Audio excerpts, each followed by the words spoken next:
Hello students, class 12th start हो चुकी है और आज हम क्लास 12th की फिजिक्स हिंदी मीडियम में शुरू करने जा रहे हैं और उसका चैप्टर 1 यानी विद्युत आवेश तथा क्षेत्र शुरू कर रहे हैं। यहाँ पर हमने सिलेबस डिस्कस कर लिया था और अगर आपने वो वीडियो नहीं देखी है तो आप चैनल पर विजिट करके उस वीडियो को अच्छे से देख सकते हैं और सिलेबस को एनालिसिस कर सकते हैं। आज हम इस क्लास में जो चैप्टर 1 है विद्युत आवेश तथा क्षेत्र, उसके बारे में डिटेल से देखने जा रहे हैं कि क्या होता है। तो मैंने आपको ही बताया था कि यूनिट 1 इलेक्ट्रोस्टैटिक्स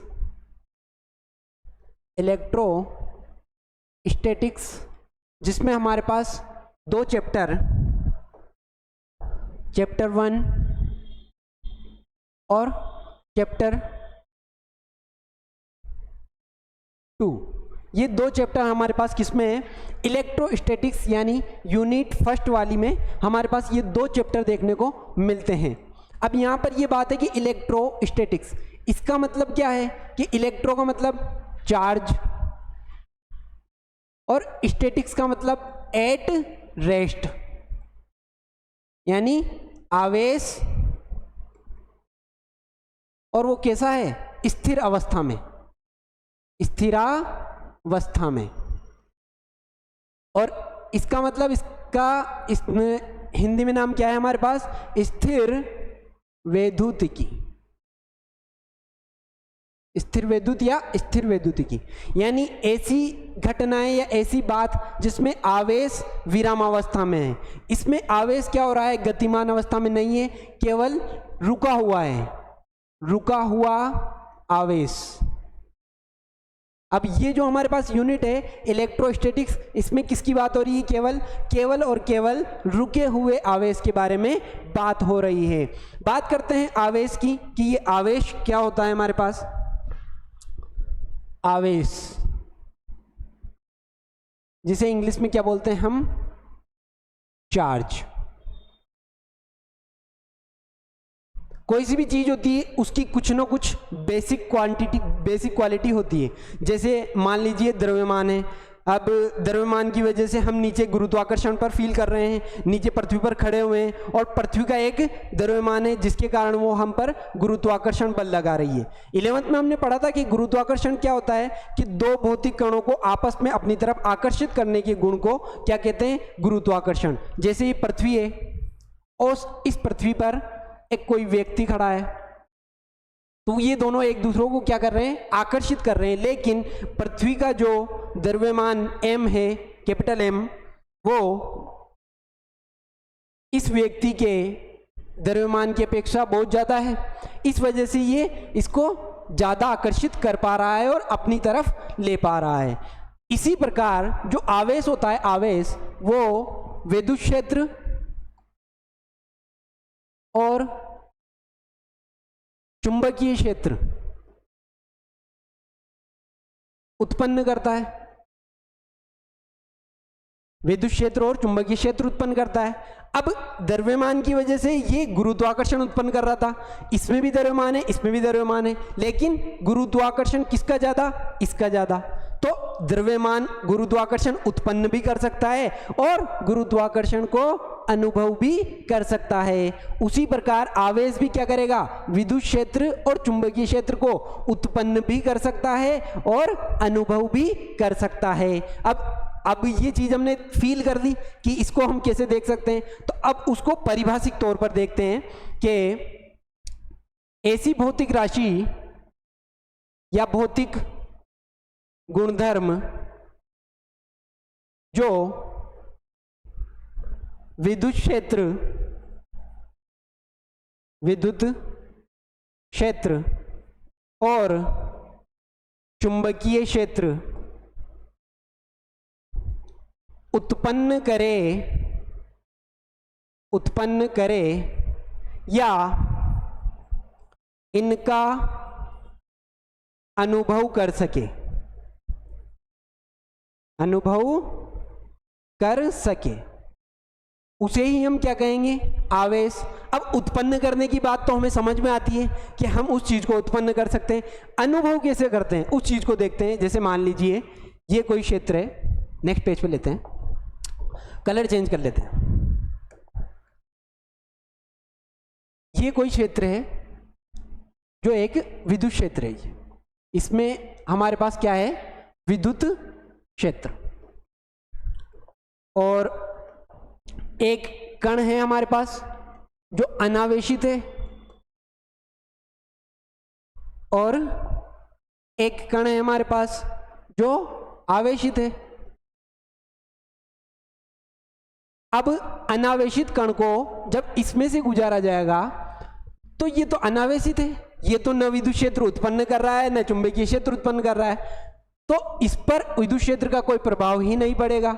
लेकिन बात जब आवेशित क्षेत्र की, आवेशित पॉइंट की आ जाती है, तो जब इसको इस क्षेत्र में से गुजारा जाएगा तो ये इसमें विचलन का अनुभव करेगा। विचलन का अनुभव क्यों हुआ, क्योंकि यहां पर ऑलरेडी विद्युत क्षेत्र था, और ये आवेशित कण जो भी क्या अनुभव करता है, एक विद्युत क्षेत्र का अनुभव करता है। इस चीज से हमें क्या पता चलता है यहाँ पर कि जो आवेश होता है या आवेशित कण होता है वो स्थिर विद्युत या विद्युत क्षेत्र को और चुंबकीय क्षेत्र को उत्पन्न भी कर सकता है और अनुभव भी कर सकता है। यानी अगर किसी जगह विद्युत क्षेत्र फैला हुआ है तो हम वहां पर चेक कर सकते हैं, किसके थ्रू, आवेश के थ्रू। जैसे ये विद्युत क्षेत्र था, हमने यहाँ पर एक कण अनावेशित भेजा तो सीधा गुजर गया, और एक आवेशित कण भेजा तो उसमें विचलन देखने को मिला। नेक्स्ट टॉपिक है हमारा यहां पर आवेश के प्रकार। आवेश के प्रकार। तो मुख्यतः आवेश कितने प्रकार के होते हैं? तो आवेश होते हैं दो प्रकार के, जो आप बचपन से पढ़ते हुए आ रहे हैं। कौन कौन से? पहला होता है इसमें धनावेश, जिसे इंग्लिश में बोलते हैं पॉजिटिव चार्ज, और अगर साइन फॉर्मेट में देखें तो इसको ऐसे लिख सकते हैं, ठीक है। और दूसरा है हमारे पास ऋणावेश या नेगेटिव चार्ज, नेगेटिव चार्ज, और इसको साइन फॉर्मेट में ऐसे लिख सकते हैं। इसको नॉर्मली आप जो आम जनता है उसके तौर पर समझ सकते हैं कि हमारे आसपास में कैसे तरीके के लोग होते हैं। दो तरीके के लोग होते हैं, एक होते हैं धनी और एक होते हैं ऋणी। तो धनी लोग तो क्या करते हैं, अपने धन को दान करते रहते हैं, और ऋणी लोग क्या होते हैं, बार बार किसी से ऋण लेते रहते हैं। तो उसी बेसिस पे इनको समझते हैं हम कि धनावेश क्या होता है। तो धनावेश होता है हमारे पास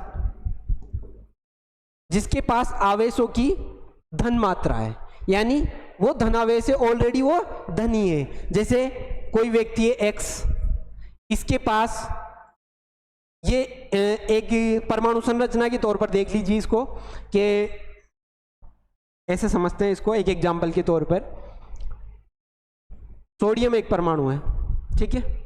अब आपको पता है कि परमाणु में जो मुख्य होता है वो प्रोटॉन और न्यूट्रॉन नाभिक में रहते हैं, इनको तो कोई तोड़ नहीं सकता। लेकिन इसके पास इलेक्ट्रॉन जो इसके चारों ओर चक्कर लगाते रहते हैं, इनको ये त्याग भी सकता है और ग्रहण भी कर सकता है। सोडियम के तौर पे देखें अपन तो इसका इलेक्ट्रॉनिक विन्यास हमारे पास 2, 8 और 1, आई थिंक यही होता है ना। तो जो धनी व्यक्ति होगा वो क्या करेगा, इलेक्ट्रॉन का त्याग करता रहेगा। क्या करता रहेगा? त्याग करता रहेगा। उसके पास ये संपत्ति रखी हुई है किसके लिए? त्याग करने के लिए। तो जब ये त्याग कर देगा तो इसके ऊपर ऑलरेडी क्या आ जाएगा, एक प्लस। कि ये वाला साइन क्या बताता है कि ये कौन सा व्यक्ति है, धनी व्यक्ति है। तो ये जब धनावेश कोई इलेक्ट्रॉन को अपने में से निकाल देता है तो उस कंडीशन में इस पर कौन सा चार्ज आ जाता है, पॉजिटिव, यानी प्लस चार्ज आ जाता है, जिसे हम धनावेश कहते हैं। दूसरी बात ऋणावेश की। अब ऋणावेश में भी इसी प्रकार समझ लीजिए आप कि जैसे ऋणावेश कोई y है, अब वो किसी से इलेक्ट्रॉन ग्रहण कर रहा है। क्या कर रहा है? इलेक्ट्रॉन ग्रहण कर रहा है। तो y पर क्या आ जाएगा, माइनस, जिसे बोलेंगे हम ऋणावेश। इसको एग्जाम्पल के तौर पर समझने के लिए आप क्लोरीन का एग्जाम्पल ले सकते हैं। क्लोरीन के 17 होते हैं ना, तो इसका इलेक्ट्रॉनिक विन्यास होता है हमारे पास 2, 8 और 7, ठीक है। अब ये एक और इलेक्ट्रॉन ले लेगा तो इसका इलेक्ट्रॉनिक विन्यास क्या हो जाएगा, 2, 8, 8, और क्लोरीन क्या बन जाएगा, chlorine minus sign. Cl minus बन जाएगा यहाँ से। तो हमें यहाँ से क्या बात पता चली कि Na प्लस होता है यानी धनावेश होता है और Cl माइनस यानी ऋणावेश होता है। इस कंडीशन में इसका इलेक्ट्रॉनिक विन्यास 2,8 हो जाता है और इसका इलेक्ट्रॉनिक विन्यास 2,8,8 होता है। और ये केमिस्ट्री में आप डिटेल से पढ़ते हैं कि अष्टक पूर्ण करने के लिए कौन से तत्व ऐसे जो इलेक्ट्रॉनों का त्याग करते हैं और कौन से तत्व इलेक्ट्रॉनों को ग्रहण करते हैं, वो केमिस्ट्री वाली बात है। हम यहाँ पर केवल ये समझने आए कि इलेक्ट्रॉनिक पे बेसिस पर, इलेक्ट्रॉन के त्याग के बेसिस पर या इलेक्ट्रॉन को ग्रहण करने के बेसिस पर कोई भी जो तत्व है हमारे पास वो धनावेश होता है या ऋणावेश होता है। बात आपको समझ में आ गई। यहाँ पर एक बात मैं आपको बताता चलूं कि आवेश जो इलेक्ट्रॉन होता है उस पर आवेश कितना होता है, QE आवेश इस पर होता है माइनस के 1.6 इंटू 10⁻⁻19 कूलम। ये इसका आवेश होता है, किसका, इलेक्ट्रॉन का। अब जो धनावेश होते हैं यानी प्रोटॉन मान लीजिए आप, प्रोटॉन इस पर आवेश कितना होता है, सेम इतना ही होता है जितना इलेक्ट्रॉन पर होता है, बस प्लस में आ जाता है। ठीक है। मास की भी बात कर लेते हैं हम यहाँ पर। मास, द्रव्यमान, मास ऑफ इलेक्ट्रॉन ये कितना होता है, बहुत ज़्यादा 9.1 इंटू 10⁻31 किलोग्राम इतना होता है एक इलेक्ट्रॉन का द्रव्यमान। ठीक है। और मास ऑफ प्रोटॉन देखें तो 1887 मल्टीप्लाई मास ऑफ इलेक्ट्रॉन। ये कुछ डाटा हैं जो हमारे पास टॉपिक रिलेटेड क्वेश्चंस को सॉल्व करने में या न्यूमेरिकल्स को सॉल्व करने में हेल्पफुल रहेंगे। कि इलेक्ट्रॉन पर आवेश कितना 1.6 इंटू 10⁻⁻19 कूलम और प्रोटॉन पर आवेश कितना प्लस के 1.6 इंटू 10⁻⁻19 कूलम और इनका द्रव्यमान, इलेक्ट्रॉन का द्रव्यमान 9.1 इंटू 10⁻31 किलोग्राम और प्रोटॉन का 1887 मल्टीप्लाई इलेक्ट्रॉन का द्रव्यमान। अब यहां पर देखते हैं हम कि आवेश जो है, आवेश वो कितने प्रकार के होते हैं या आवेशों की जो गुणधर्म होते हैं उनके आधार पर आवेशों की क्या क्वालिटीज होती है। तो क्वालिटीज की बेसिस पे देखते हैं। उससे पहले मात्रक देख लेते हैं हम इसका, है ना। क्या देख लेते हैं, मात्रक। हाँ, तो आवेश का मात्रक मैंने अभी क्या बताया आपको, कूलम। तो कूलम कैसे आता है वो देखते हैं हम कि 10th क्लास में जब हम पढ़ते हैं तो विद्युत बराबर पढ़ते हैं हम कि विद्युत कैसे आती है कि आवेश बटे समय। यानी इस सूत्र से अगर हमें आवेश का फॉर्मूला निकालना हो तो आवेश क्या आ जाएगा, आवेश बराबर विद्युत इंटू समय। और ये जो चीजें यहां लिखी हुई है उनका मात्रक अगर हम यहां लिख दें तो आवेश का मात्रक क्या आ जाएगा हमारे पास, कि आवेश का मात्रक आ जाएगा एम्पियर इंटू सेकेंड। क्या आ जाएगा, एम्पियर इंटू सेकेंड। और जो एम्पियर इंटू सेकेंड होता है इसी को क्या कहते हैं हम, कूलम या कैपिटल C, COLOUMB, कूलम। और ये इसका SI मात्रक है। क्या है इसका, ये SI मात्रक। तो अब पता चल गया आपको आवेश का SI मात्रक क्या होता है, कूलम होता है। ठीक है। अब जब SI मात्रक की बात कर दी तो CGS मात्रक की भी बात करनी पड़ेगी। तो CGS मात्रक क्या होता है इसका, तो इसका CGS मात्रक होता है स्टेट कूलम या electrostatic unit, ESU, state coulomb या इलेक्ट्रोस्टैटिक यूनिट। इलेक्ट्रोस्टैटिक यूनिट या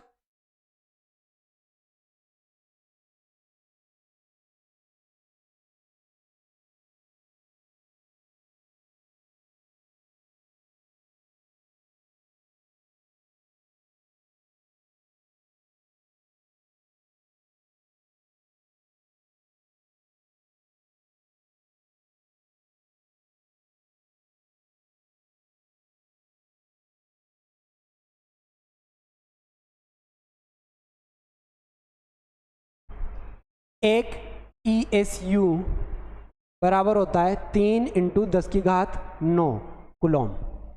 एक स्टेट कूलॉम या इलेक्ट्रोस्टैटिक यूनिट बराबर क्या होता है?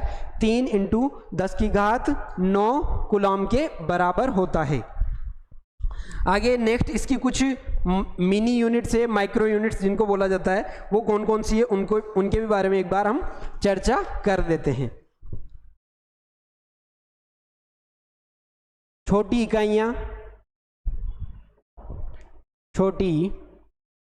इकाइयां कौन कौन सी है?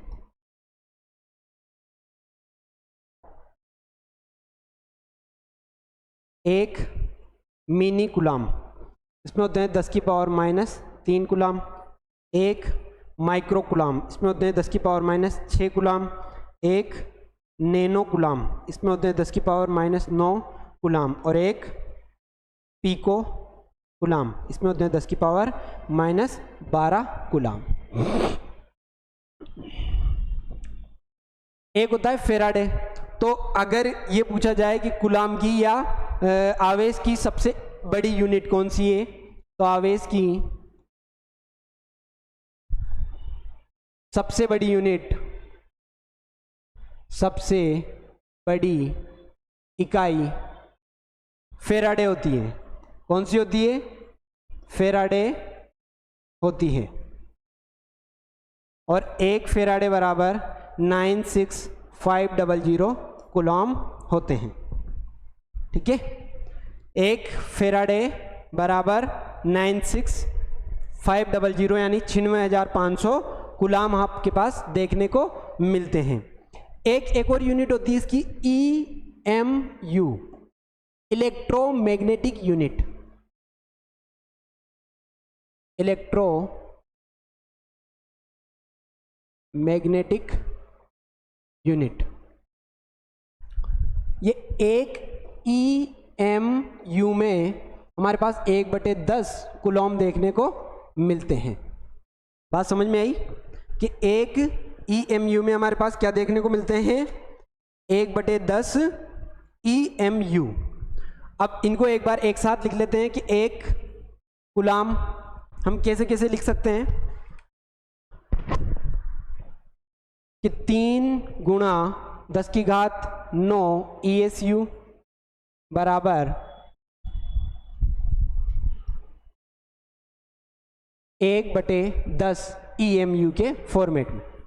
इस फॉर्मेट में हम एक कूलॉम को लिख सकते हैं। नेक्स्ट हमारे पास टॉपिक है कि आवेशों के गुण कौन कौन से होते हैं। हालांकि आवेशों के गुणधर्म में हम इनको दोबारा पढ़ेंगे, लेकिन पहले यहाँ पे देख लेते हैं कि इसकी स्पेशल क्वालिटीज़ क्या होती है। तो पहली क्वालिटीज़ तो इसकी ये है कि प्लस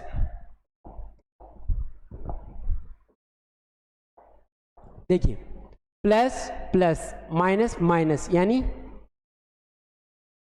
इन्हें बोलते हैं हम लाइक चार्ज, यानी सजातीय आवेश। सजातीय आवेश हमेशा एक दूसरे को क्या करेंगे? ये हमेशा आकर्षित करेंगे, एक दूसरे को रिपेल करेंगे, प्रतिकर्षित करेंगे। क्या करेंगे? हमेशा प्रतिकर्षित, रिपेल, प्रतिकर्षित। सजातीय आवेश एक दूसरे को हमेशा क्या करेंगे? प्रतिकर्षित करेंगे। और विजातीय आवेश यानी माइनस प्लस या प्लस माइनस हमेशा एक दूसरे को क्या करेंगे? इन्हें कहेंगे हम विजातीय आवेश।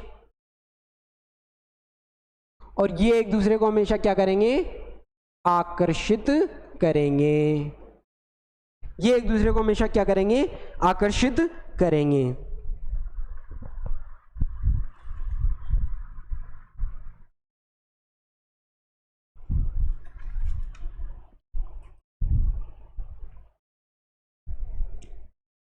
नॉर्मली एग्जांपल लिया जाता है, वही लेते हैं अपन भी, कि सपोज दैट एक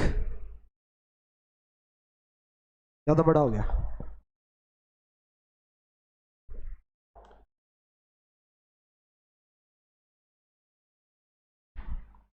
एक कंघी है हमारे पास,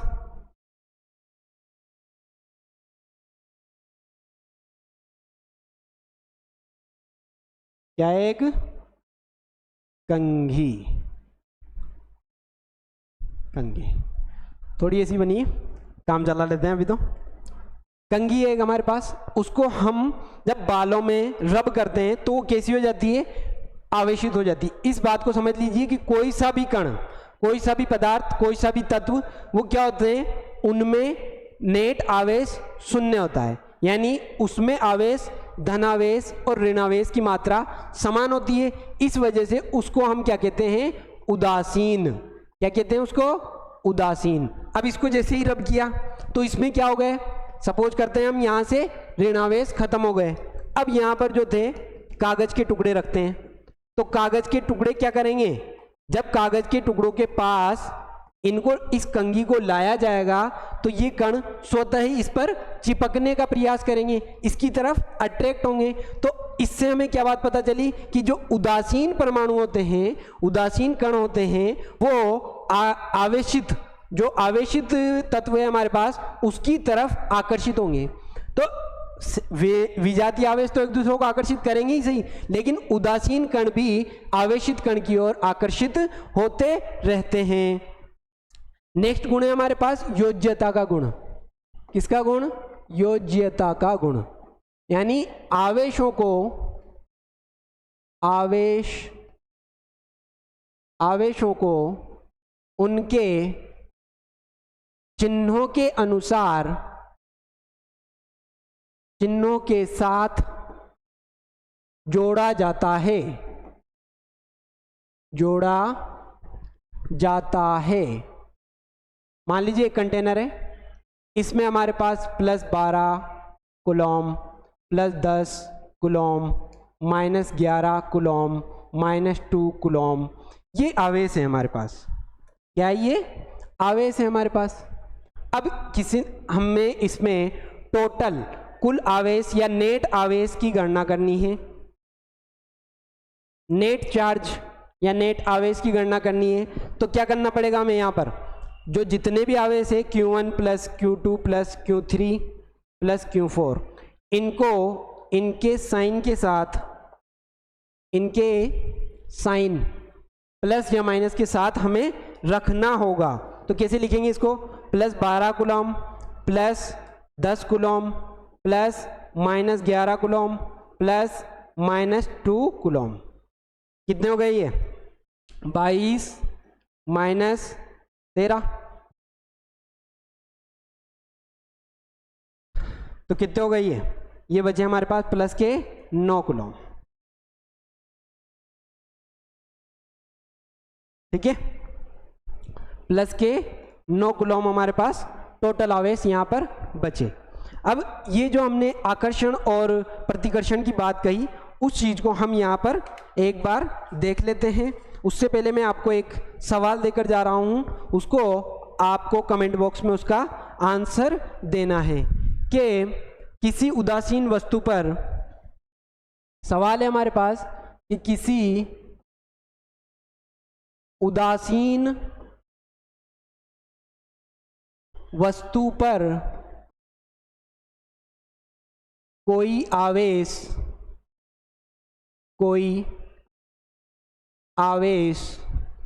नहीं होता है, नहीं होता है। इसके लिए आपको कमेंट में लिखना है कि ये बात सत्य है या असत्य। इसके लिए आपको कमेंट में लिखना है कि ये बात सत्य है या असत्य। अब हम इसको एक बार इससे देख लेते हैं।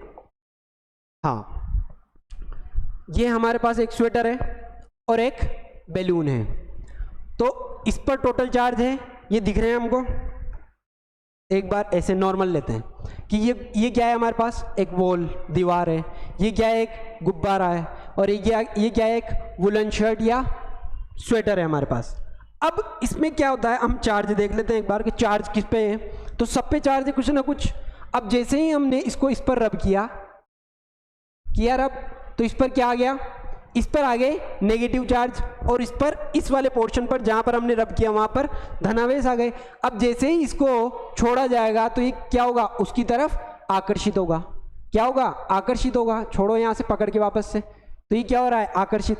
आकर्षित क्यों हो रहा है, क्योंकि ये है ऋणावेश और वो है धनावेश, तो विपरीत आवेश एक दूसरे को क्या करते हैं, आकर्षित। और मैंने साथ में एक बात और बताई थी आपको कि जब आकर्षित, ये कोई भी आवेशित कण होगा उसको अगर उदासीन वस्तु के पास ले जाया जाएगा तो वो उदासीन वस्तु की तरफ भी आकर्षित होगा। अब उदासीन से तात्पर्य हमारा दीवार, तो ये दीवार के पास ले जाते हैं, चिपक गया, चिपक गया ना। जैसे यहाँ से, अगर यहाँ से छोड़ूंगा मैं तो ये इधर जाएगा, क्योंकि ये आवेशित है, धनावेश और ये ऋणावेश, इस वजह से ये एक दूसरे को आकर्षित कर रहे हैं। लेकिन अगर मैं दीवार पे इसको चिपकाऊंगा तब भी ये दीवार पे चिपक जाएगा। दो गुब्बारे लेते हैं, अब इसको किया हमने ऋणावेशित और इसको भी किया हमने ऋणावेशित। अब इन दोनों को साथ में लाया, देखिए ध्यान से, साथ में लाया। अब ऋणावेश ऋणावेश एक दूसरे को क्या करते हैं, रिपेल करते हैं, प्रतिकर्षित करते हैं। जैसे ही छोड़ूंगा एक दूसरे से दूर चले जाएंगे, चले गए, वापस से पास लाओ। जैसे ही छोड़ूंगा वापस एक दूसरे से दूर चले जाएंगे, चले गए। इसके पीछे की फिजिक्स क्या है, इसके पीछे ये रीजन है कि ऋणावेश ऋणावेश एक दूसरे को क्या करते हैं, प्रतिकर्षित करते हैं। अब अगर इसको यहाँ पे लाके अगर चिपकाऊं तब भी ये यहाँ पर भी चिपक जाएगा। क्यों, क्योंकि ये धनावेश है और इसमें ऋणावेश है। इसी प्रकार अगर इसको यहाँ पर गुब्बारे को इस पे चिपकाया जाए, इस गुब्बारे को ऊपर चिपकाया जाए, तब भी ये एक दूसरे को रिपेल नहीं करेंगे और दीवार से चिपक जाएंगे। अक्सर हमने देखा होगा बर्थडे वगैरह पर जब हम बैलून फुलाते हैं तो दीवार पर उसको कैसे लगाते हैं, सिर पे रब करके और दीवार से चिपका देते हैं, तो वो इसी फिजिक्स की वजह से चिपक पाते हैं। एक बार दोबारा समझ लीजिए इसको कि इसको हमने यहाँ पर ये ऋणावेश लिया और इस पर भी हमने यहाँ पर ऋणावेश ले लिया ओम से। अब दोनों को अगर छोड़ा तो ये एक दूसरे को रिपेल करते हैं, और अगर इन दोनों को यहाँ ला के रखूँ तो ये दोनों इस पर चिपक जाएंगे, क्योंकि इस पर ऑलरेडी संपूर्ण रूप से धनावेश मौजूद है। तो आपको बात समझ में आई होगी कि ये कैसे आया, ठीक है। और इस क्वेश्चन का जवाब आपको कमेंट में देना ही सही। और इसी तरह आगे की क्लास के लिए हमारे चैनल को सब्सक्राइब, वीडियो को लाइक शेयर जरूर करें और चैनल के साथ जुड़े रहें। Thank you very much. जय हिंद, जय भारत।